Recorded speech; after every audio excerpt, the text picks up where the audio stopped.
Misol uchun daromadga, barakaga, inson o'z yo'lini topa olishga, soha, kasb egasi bo'lish, kasbida, sohasida zo'r mutaxassis bo'lish ota tomonga bog'liq. Sevgi, munosabat, sog'liq, immunitet onaga bog'liq degani ular mana tirik bo'lsa bog'liq, yo'q bo'lsa yo'q degani emas.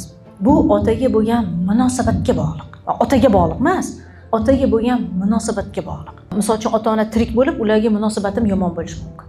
Yoki ota-ona bo'lmay turib, ichimda ularga nisbatan qanaqa faxr bo'lishi mumkin. Даже fizический tomonlama ham xohlasangiz ham ota-onangizni yo'qota olmaysiz. Mayli, agar sizga fizический, jismonan mana bitta turish kerak edi desangiz ham, даже fizika tomonlama ham yo'qota olmaysiz, xohlasangiz ham.